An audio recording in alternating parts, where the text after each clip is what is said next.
Hola a todos, ¿cómo están? Bienvenidos a otra edición de Paredro, el podcast sobre el libro, autores, literatura y demás actores del gremio, realizado conjuntamente entre la revista 070 de la Universidad de los Andes y la Fundación Gratitud. Mi nombre es Camilo Hoyos, les doy la bienvenida y hoy para empezar quiero hacerles una especial invitación que hemos estado moviendo por redes en los últimos días, y es que desde Paredro queremos saber qué están pensando ustedes. ¿Qué quiere decir esto? Queremos que nos sugieran qué autores quieren que tengamos, qué tipo de conversaciones les gustaría escuchar y cualquier otro asunto que consideren importante que nos cuenten. Esto lo pueden hacer a través de las redes de 070, a través de mis redes también. Mi correo electrónico es hoyoscamilo@gmail.com.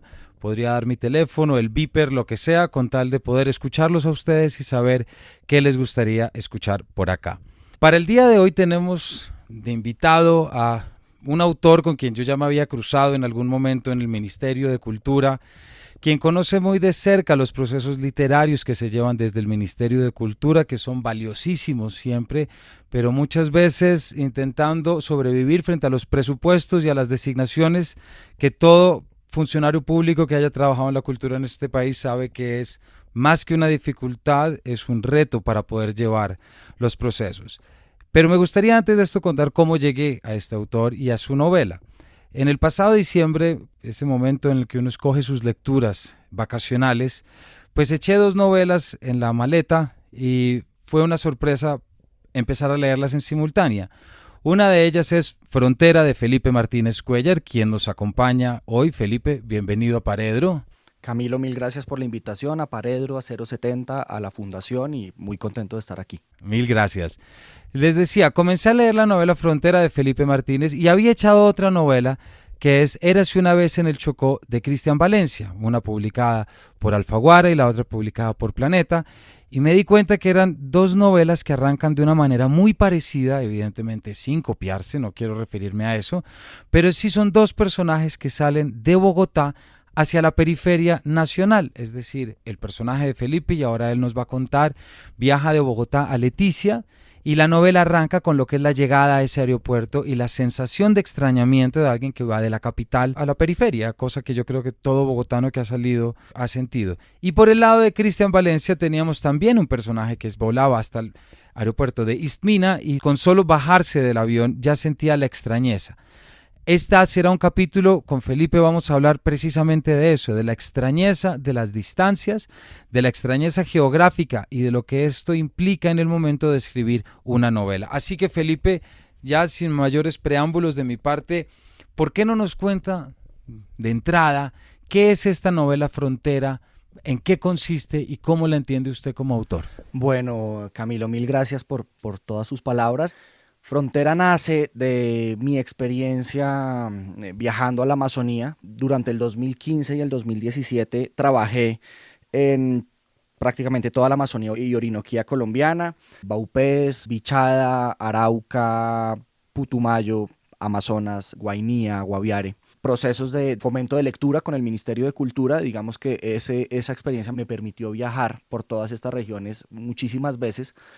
Y justamente eso que usted mencionaba, el extrañamiento de un bogotano, rolísimo como soy yo, pues fue un poco el detonante para escribir esta novela. Yo quería plasmar de alguna manera el amor que sentí por esa tierra en una novela, porque fue así. De hecho, desde que terminó ese proyecto en el 2017 hasta la fecha he viajado 5 o 6 veces más por mi cuenta, porque es como la selva empieza a ser como una especie de virus que se le queda a uno y toca volver como para encajar las piezas de nuevo, porque se empieza uno a descuadernar un poquito cuando no está allá. Entonces, Frontera nace de ahí. De hecho, y esta es una corrección que he hecho varias veces, la ciudad a la que viaja el personaje no es Leticia. La ciudad no tiene nombre y en realidad la ciudad es una mezcla de 3 ciudades. El aeropuerto al que el personaje llega es el aeropuerto de Mitú. La descripción es exacta de cómo es el aeropuerto de Mitú. Hay ciertas calles del pueblo que se describen en la novela que son Leticia, y hay ciertas partes, por ejemplo el bar flotante donde el personaje alguna vez está tomando cerveza con otro personaje, es un bar flotante que yo conocí en el Orinoco, en Puerto Carreño, en Bichada.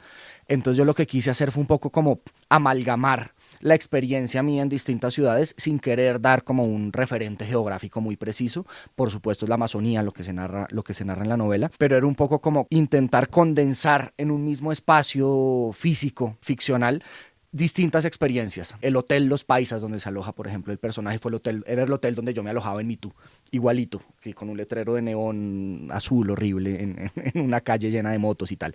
Bueno, entonces Frontera nace de ahí, Frontera nace de un enorme cariño que le tengo a esa tierra, que le tengo a la Amazonía, que además es un cariño que ves, ha estado siempre en construcción. Cada vez que uno viaja, conoce nuevos lugares, conoce nuevas.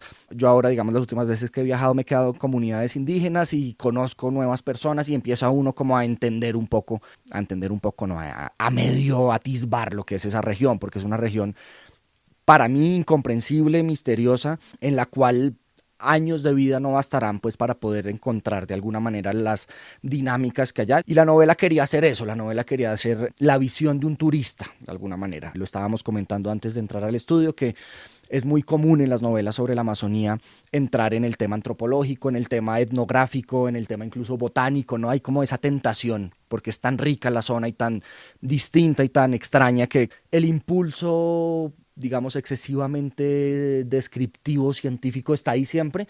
Yo en la novela intenté dejar eso a un lado y que fuera simplemente la visión de un personaje que estaba enfrentándose con algo que era absolutamente extraño, absolutamente desconocido. Y bueno, un poco de ahí nace Frontera. Pues gracias por la corrección, porque enriquece la conversación. De hecho, en realidad yo me había quedado con esa idea, pero me estaba perdiendo de mucha riqueza porque es una amalgama de muchos espacios que también concentran esa otredad. Pero cuéntenos, Felipe, del personaje. Me gustaría mucho que nos contara esas primeras escenas y cómo se lo empieza usted a imaginar, porque claro, es muy sintomático eso, que hay una sensación que no forma parte de algo desde que se baja, desde que coge el taxi, desde el momento en el que establece el diálogo con los personajes, y también la manera como usted se inventa este personaje que está dejando algo en Bogotá, está cortando las vías de comunicación con el teléfono y lentamente conoce a otro personaje que le empieza a dar un poco, lo empieza a poner al tanto y le empieza a decir, venga, yo le echo un par de datos de cómo debe usted entender lo que está pasando acá. Ahí se conectan dos cosas, lo que estaba diciendo antes sobre ese encuentro con esa región, y cuando empecé a escribir la novela también quería de alguna manera conectar lo que fue esa experiencia de encuentro con la selva y de encuentro con esos pueblos, con mi experiencia vital de alguna manera y con quién soy yo, o como con la manera en que yo entiendo el mundo, o lo he entendido, o he aprendido a entenderlo, o he sido criado, etcétera. Y entonces en ese orden de ideas, claro, el personaje que creé surge de mil cosas y aquí me voy a poner un poco íntimo y quizás cursi, pido perdón de antemano, pero esa novela fue escrita en un momento en el que yo estaba pasando como por una situación emocional muy dura, de rupturas amorosas y idas y vueltas y tal, y de alguna manera hubo un clic entre el conocimiento con esa región y esa situación que fue como, nunca lo pensé, pero dije, bueno, este puede ser como un punto de partida, un personaje que está sufriendo una depresión amorosa, una situación emocional complicada, porque no es solo una depresión amorosa, sino también es un poco un hastío con el mundo y con mujeres y tal. Llevémoslo, pongámoslo allá, a ver qué pasa. Llevémoslo a esa región a la cual yo he ido solo por trabajo hasta ese momento. Después, como les conté, he ido por ocio, pero digamos que en ese momento solo he ido por trabajo. ¿Qué pasa si yo pongo un personaje más o menos de mi edad, más o menos con mis mismas condiciones de vida, bogotano, medianamente culto, privilegiado, blanco, etcétera? Lo voy a poner allá, en un tipo jodido, un tipo que es además un poco narcisista, un poco egoísta, un poco sordo, si se quiere, como sordo a las voces que le llegan del mundo. ¿Qué pasa si yo me lo llevo para allá y lo pongo en ese lugar a enfrentarse pues como con ese extrañamiento? Y ese clic se hizo como de una manera muy natural en mí, cuando estaba empezando como a borronear las primeras partes de la novela. Y de hecho fluyó muy bien. Le voy a contar algo, y es que el primer borrador de esta novela era una novela policíaca. Era una historia, yo soy muy fanático de la novela negra, y era una historia un poco truculenta sobre un asesinato en la Amazonía, en el marco como de la minería ilegal de oro y tal. Y ese fue como el primer borrador, y ese fue el borrador que mi editora leyó y me dijo, está muy bien, la quiero, pero hay que corregirle esto, en mi opinión. Entonces, cuando ella me dijo que había que corregir, yo dije, todo lo que hay que corregir es todo lo que hacen que la novela sea una novela negra.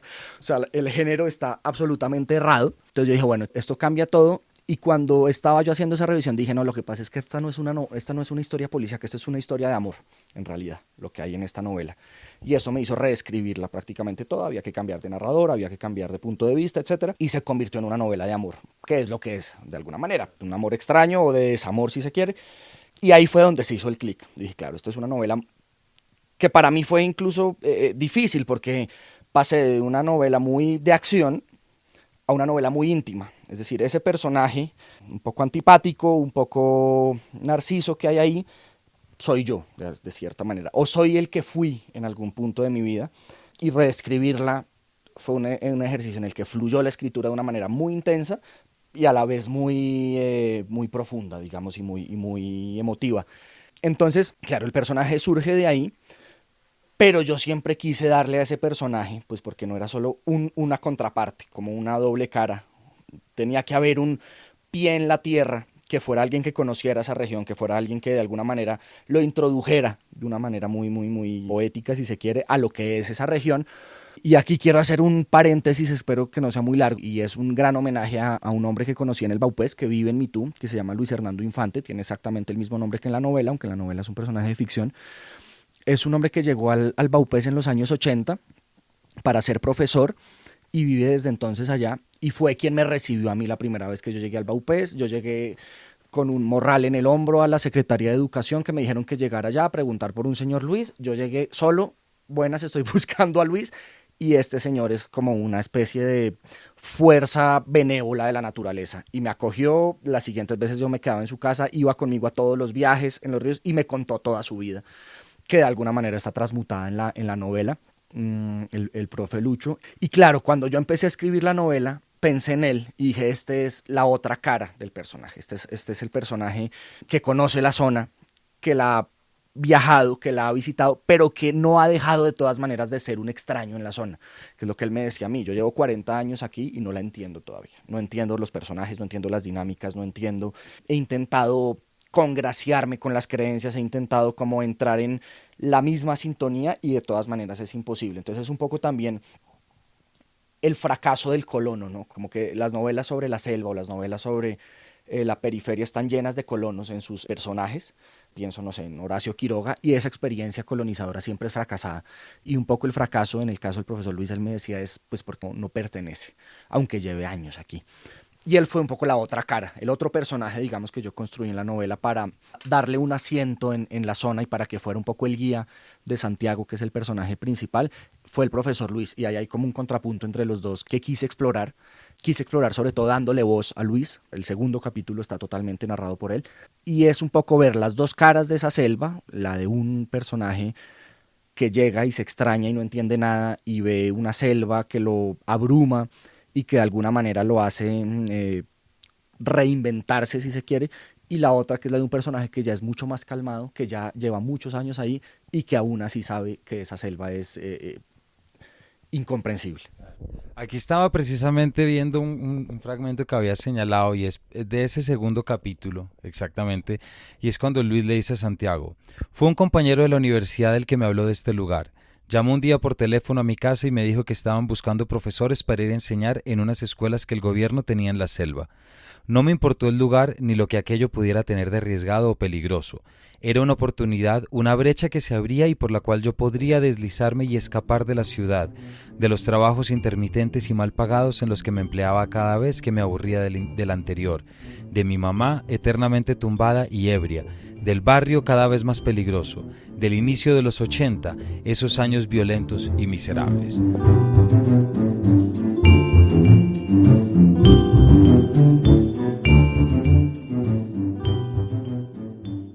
Luis es la persona que le introduce a Santiago en todo lo que va a establecer. Por lo que entiendo, Felipe, que nos dice, de pronto fue esa experiencia emocional en la que usted estaba la que le permitió no pegarse al lugar común de la etnobotánica, del discurso únicamente etnográfico o natural, digámoslo así.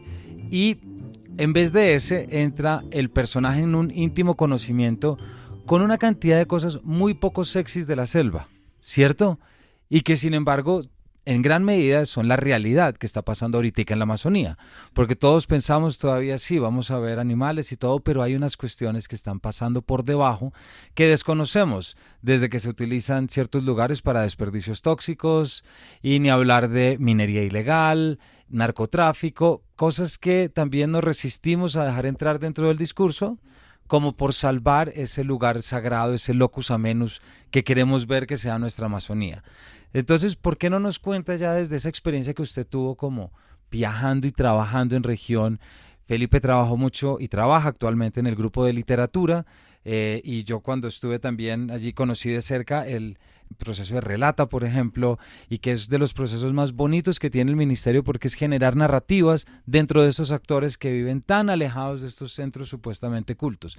Entonces, ¿por qué no nos cuenta esas cosas que uno ve en la selva, ya puntualmente que tienen que ver con la realidad, pero que todavía no han sido prácticamente engullidas por la realidad y convertirse en preocupaciones vitales para nosotros? Sí, yo creo que el discurso romántico de la selva se está acabando de alguna manera. Yo creo que esa idea de la selva como un lugar virgen, inexplorado, absolutamente como sin mancha, es un poco absurdo. Digamos que el hombre, y amemos el hombre a lo que queramos pensar, que es el hombre, ha llegado a todas partes. Y digamos, los casos de comunidades no contactadas son muy pocos, pero en la selva ya usted encuentra, es decir, usted viaja 9 horas en una lancha desde Mitú hasta, no sé, una comunidad como Mandí, donde hay un internado en el que estudian 500 niños y los 500 niños salen con camisetas chiviadas del Barcelona.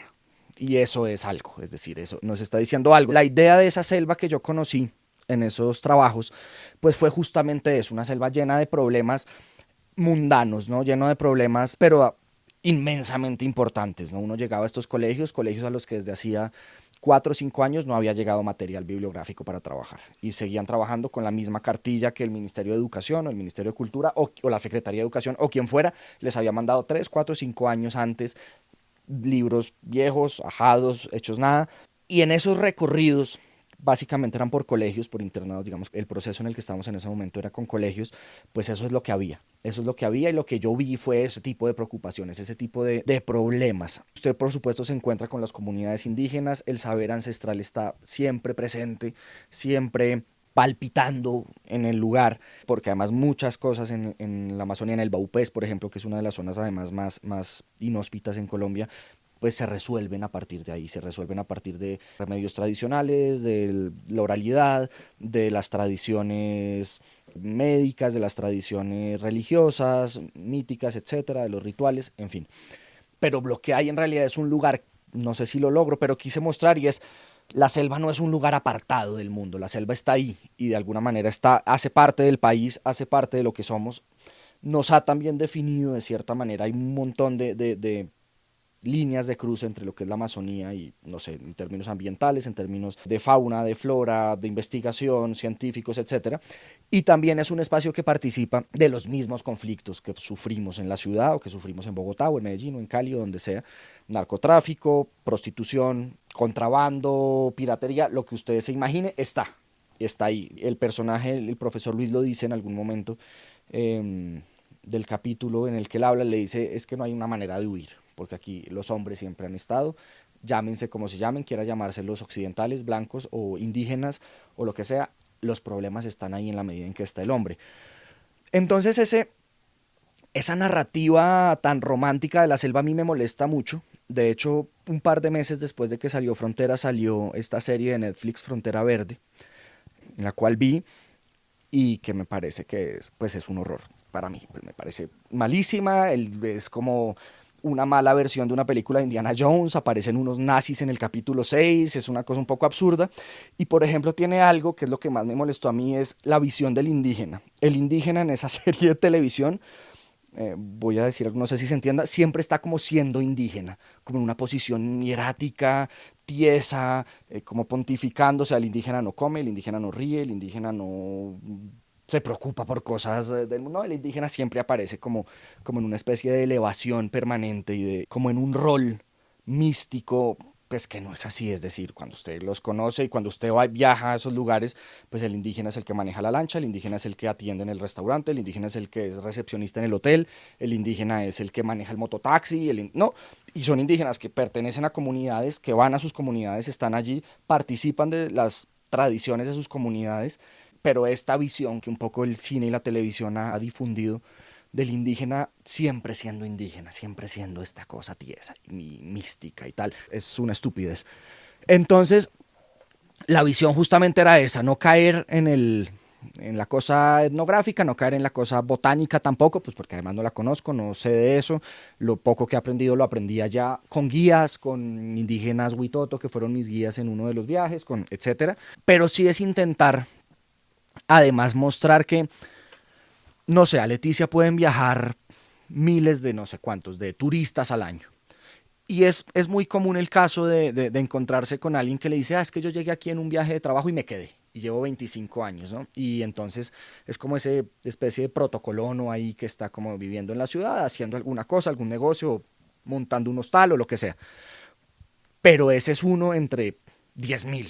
Es decir, el resto de la gente va, está 5 días, 6 días, 8 días y se regresa a sus ciudades o en el caso de los extranjeros a sus países y su vida sigue. Y un poco también la idea, la pregunta que yo me hacía en la novela era, ese ha sido mi caso, aunque he tenido la oportunidad de viajar muchas más veces, 10, 15, 20 veces a la Amazonía, siempre vuelvo, siempre he vuelto a donde vivo, a Bogotá y siempre he seguido con mi vida, etcétera. Entonces un poco bueno en que sin pretender ser ese colono, sin pretender ser ese hombre que se quiere quedar y como con esa visión tan idealizada, ¿qué me queda de este viaje? ¿Qué me ha quedado a mí de estos viajes? ¿Cuál ha sido el aprendizaje? Y yo creo que en mi caso al menos siempre ha habido como una especie de transformación, siempre ha habido como una especie de comprensión acerca y le pasa al personaje también de la dimensión del hombre en el mundo, digamos, con la pequeñez de lo que somos y eso lleva después a reflexiones sobre la futilidad de nuestras preocupaciones, sobre lo innecesario de un montón de cosas a las que creemos estar apegados, sobre, no sé, pienso en la tecnología, pienso en el entretenimiento que consumimos, pienso en un montón de cosas ahora que no podría nombrar, pero digamos que es como una sensación. Y es lo que le decía antes, eso hace que la selva se empiece como a quedar en uno, como un virus. Yo siempre que hablo de esto, se los contaba hace un par de semanas que estaba en España con unos escritores, me preguntaban por qué la selva y por qué escribir sobre eso.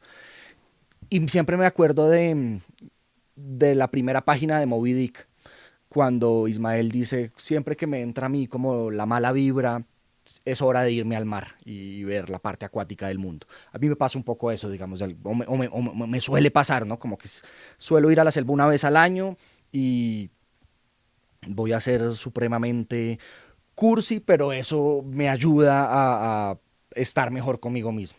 Y eso me parece, no, pero nada de cursi, yo creo que ahí son palabras que cada uno tiene sus espacios que lo conectan y en este caso usted nos habla cómo lo fue la selva. Hay un tema que también Felipe quisiera preguntarle y es, en todo lo que usted nos está contando, también hay resaltar cómo esa imposibilidad o ese fracaso que hemos tenido en conocer a las culturas nativas por dentro, desde dentro.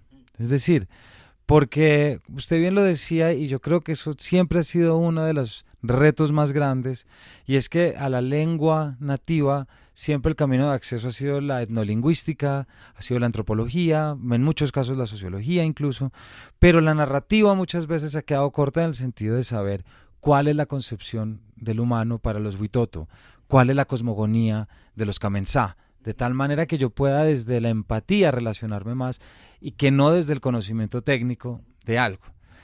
¿A qué va eso? Aquí hemos hablado, por ejemplo, y ahorita estoy pensando en dos capítulos, uno con Carolina Sanín, que ella hablaba de lo que era el ascenso a la laguna de Iguaque y decíamos cómo nuestro desconocimiento muchas veces de esa visión de mundo de los nativos, de nuestros indígenas, no nos permite conectar desde esos conocimientos, ¿cierto? Y la otra es también con Miguel Rocha, de cómo hablábamos muchísimo acá de la oralitura y de la manera como se recrea. Todo parecería indicar que lo que más nos está haciendo falta es generar narrativas desde los territorios en los cuales tengamos como lectores la oportunidad de leerlo a usted como quien visita y nos da el retrato de lo que sería nosotros, pero también siempre buscar cómo esas narrativas se pueden generar desde allá y poder nosotros como lectores visitar la extrañeza, pero desde el otro lado. No sé si está de acuerdo con esto. Sí, sí, estoy de acuerdo. Y yo creo que usted menciona dijo una palabra que es clave y es empatía. Yo creo que en cierta medida la ficción, la literatura de ficción es pura empatía hasta cierto nivel. Porque además, yo creo que ahí hay un tema y es un poco intentar que desde la ficción se intente cambiar el marco de referencia con el cual nos relacionamos con las culturas nativas. Y es no intentar abordarlas desde un interés que pasa por el establecimiento de categorías o el establecimiento de definiciones o el establecimiento de palabras y conceptos y términos que nos lleven a entenderlos. Voy a ponerle un ejemplo, digamos, en un viaje en el Baupés teníamos un recorrido de 5 horas más o menos entre un colegio y Mitú de regreso. Ya habíamos hecho el trabajo allí y en mitad de camino nos agarró una tormenta absolutamente feroz. Una tormenta, íbamos en una lancha pequeñita, sin techo, nada. Íbamos 3 personas, el profe Luis, iba yo, iba el lanchero. Y esto es una experiencia que yo nunca en mi vida había vivido ni he vuelto a vivir y es estar uno absolutamente a merced de todo, ¿no? De los elementos, a merced de la naturaleza, a merced de el agua, a merced del viento, a merced de la oscuridad, que esto eran las 6 de la tarde más o menos, la tormenta debió durar hora y media o algo así, y el lanchero que iba con nosotros, era un indígena tucano, iba absolutamente impasible en el motor, pero absolutamente impasible, incluso dando curvas en el río, porque el río Baupés está lleno de raudales, sin ver prácticamente, ¿no? Y el tipo iba, entonces claro, cuando llegamos, yo le pregunté, bueno, le dicen el cucaracho, vive en Mitú, y le dije, bueno, cucaracho, ¿por qué? Digamos, cuénteme un poco usted cuál es su experiencia. Él dice, no, es que yo conozco el río y conozco el agua. De hecho, media hora antes de que cayera la tormenta, yo ya sabía que iba a llover y me fui poniendo el poncho y me fui poniendo el plástico y tal. Todo eso, a lo que voy, espero no enredarme, pero a lo que voy es que todo eso es absolutamente previo al establecimiento de cualquier categoría lingüística, de cualquier concepto, de cualquier idea que uno pueda llegar a hacer allá. Entonces, claro, después de esto usted puede pensar, bueno, entonces toca ver cómo se relacionan ellos con la naturaleza y con los vientos y con las aguas y con el río y con ta, y de dónde sale eso y qué experiencia tienen y cuál es en su concepción, en su cosmogonía, la relación con el río, etcétera. Pero la experiencia real es previa a cualquier lenguaje. Entonces, yo creo que en mi caso al menos soy una persona que no soy ni sociólogo, ni antropólogo, ni etnógrafo, etcétera, y no, lo que conozco de eso es muy poco, pues es bueno, ¿cómo puedo yo relacionarme con esto sin pretender ser algo más, sin pretender encasillarlo, sino simplemente a partir de lo que usted decía, la empatía, a partir de lo que estoy sintiendo y cómo narrarlo? Y yo creo que narrar eso desde ese punto de vista, desde el punto de vista del puro sentimiento y de la pura sensación, pues ya es construir o aportar un poco a la construcción de un universo que se ha quedado corto en ese tipo de narrativa, lo que hablábamos antes. Es muy común que en la literatura sobre la selva se caiga en el concepto, se caiga en la cosmogonía, en narrar el mito. Claro, para mí hubiera sido, y la tentación estaba ahí, ¿no? Bueno, entonces yo a partir de este episodio de La Tormenta voy a hablar sobre lo que significa el río en la cosmogonía de los tucanos. Pero eso de alguna manera me saca de mi elemento. Yo lo que quiero es simplemente transmitir lo que se sintió en ese momento. Y yo creo que construir esa narrativa a partir de la visión del turista, que es lo que a mí me interesaba, me interesa en esa novela, que ve, y yo creo que eso es tan válido como lo otro, y es tan ayuda a construir una imagen de esas zonas que puede ser igualmente aprovechable como todos los demás discursos. Pues Felipe, en su respuesta ya se me anticipó a lo que sería mi última pregunta, o sea que muchísimas gracias. Pues yo creo que con su novela es un ejemplo muy claro de cómo la empatía también puede resultar del extrañamiento, es decir, de cómo se puede hacer desde una instancia discursiva de lo extraño, de lo no conocido y aún así poder plasmar una visión de mundo que pues al lector se le queda metido y como hablábamos antes, hay unos episodios en que este especie de anonadamiento o tedio que siente el personaje, unos guayabos y una cantidad de cerveza que uno casi que entiende como propios y traslada esa sensación de nunca estar del todo cómodo. Y esa acusación, pues yo creo que es la más clara sobre un lector y sobre lo que la literatura puede cortar caminos hasta allá. Muchísimas gracias, Felipe, por su tiempo. Muchas gracias por sus respuestas y en verdad, para todos los demás, creo que es una novela que a quien le interese la selva y a quien le interese la construcción de estos espacios, pues tanto la novela de Felipe que nos acompañó hoy, Frontera, publicada con Alfaguara, como la novela Érase una vez en el Chocó de Cristian Valencia, son dos novelas que desde nuestras coyunturas actuales se preguntan por la posibilidad de crear los espacios, siempre con el respeto y la legitimidad que da la mirada extranjera. Gracias a usted, Camilo, por la invitación. Pasé magníficamente hablando con usted y bueno, agradecerles de verdad a todos los que hacen posible estos espacios. Muchas gracias, Felipe, y a nuestros oyentes, gracias por habernos acompañado. Les recordamos que tenemos muchas ganas de saber qué quieren que hablemos acá, a quién quiere que invitemos para poder estar todos en sintonía. Muchas gracias por su atención y nos vemos en el próximo Paredro.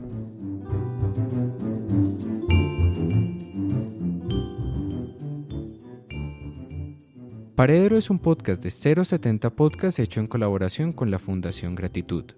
Es producido y narrado por Camilo Hoyos y la edición es de María Fernanda Fitzgerald.